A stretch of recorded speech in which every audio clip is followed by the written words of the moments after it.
खराब सही बात है भैया। जाना तो चाहिए हम बैठे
अरे आ जाओ ओए जाओ भाई जाओ।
समाजवादी पार्टी के राष्ट्रीय अध्यक्ष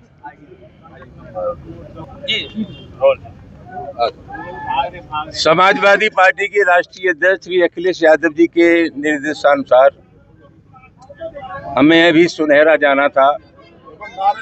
हमारे साथ हमारे अनुसूचित जाति प्रकोष्ठ के अध्यक्ष भारती जी, लोहिया वाहिनी के प्रदेश अध्यक्ष, अम्बेडकर वाहिनी के प्रदेश संतोष जी और पार्टी के जिलाध्यक्ष, ये डेलीगेशन था।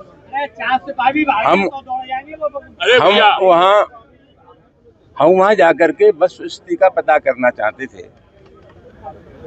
और सही मानों में बात यह है कि पूरे उत्तर प्रदेश में आज दलितों पर अत्याचार की बाढ़ सी आई हुई है। अभी आगरा में नगला तल्फी और बंगारा गांव, वहाँ भी दलितों की बारात नहीं चढ़ने दी। रामपुर में एक दलित बच्ची के साथ जो कुछ हुआ वो लोग आप जानते हैं। हालांकि प्रशासन का कहना यह है कि हमने कार्रवाई की, हम इसको नाकाफी कार्रवाई मानते हैं।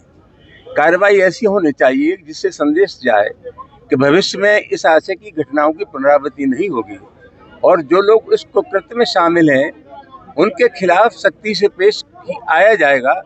तो मैं नहीं समझता कि इस तरह की घटनाएं बार बार हो सकती हैं।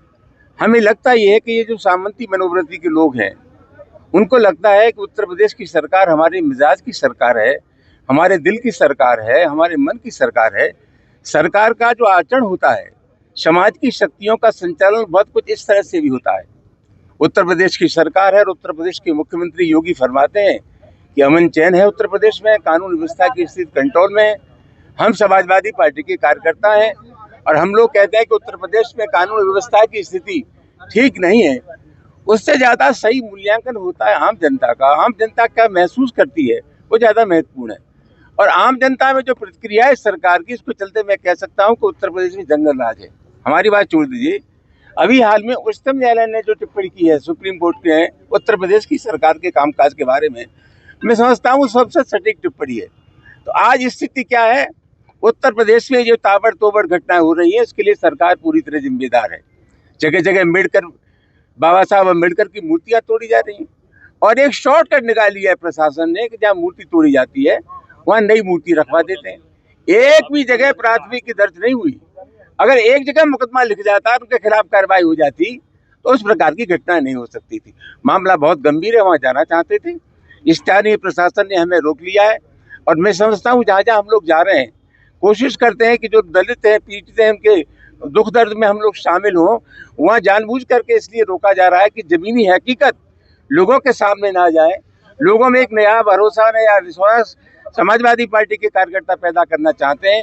जानबूझ करके हम लोगों को रोकने की साजिश की जा रही है। और जो अवांछनीय तत्व हैं, अभी रास्ते में कुछ तत्व में मिले जिन्होंने हमारे मित्रों को गाड़ियों पर पथराव करने की कोशिश की। मैं जानना चाहता हूँ क्या कर रहा था इनका एलआईयू, क्या कर रही थी पुलिस? कोई एहतियात बढ़ता गया? तो मामला बहुत गंभीर है और मैं समझता हूँ इसकी इतनी आलोचना की जाए कम है। उत्तर प्रदेश में दलितों पर अत्याचार की बाढ़ आई हुई है, उसकी रोकथाम का कोई समुचित इंतजाम नहीं है। कुछ वर्ग के लोग मदान हो गए, अंधे हो गए, उन पर कोई अंकुश नहीं है। समाजवादी पार्टी अपना धर्म समझती है कि जो पीड़ित लोग हैं उनके पास हम लोग जाएं और उनसे कहें घबराओ मत, संकट की इस घड़ी में हम तुम्हारे साथ हैं। आपका कुर्ता फटा हुआ है, कौन सा? ये मुझे मालूम है। मैं वजह रही इसी वजह है कि कुर्ता मेरा फटा हुआ था, लेकिन मुझे मालूम था कि कुर्ते के ऊपर जब जबारकट पहन लूंगा तो फटा हुआ कुर्ता दिखाई नहीं देगा। नहीं आज जो नहीं, मेहरबानी करके उससे मन जोड़िए। सर बुलंदशहर के लिए आप जा रहे हैं या रोका गया है आपको? आप दिखाई नहीं दे रहा था, ये आप जब लगा रहे थे वहाँ डंडा अपना, तो आप दिखाई नहीं दे। हम तो अभी जाना चाहते हैं, आप निकलवाओ हमें। हम जाना चाहते हैं, जबरिया रोका गया है, जबरिया। चलो ठीक।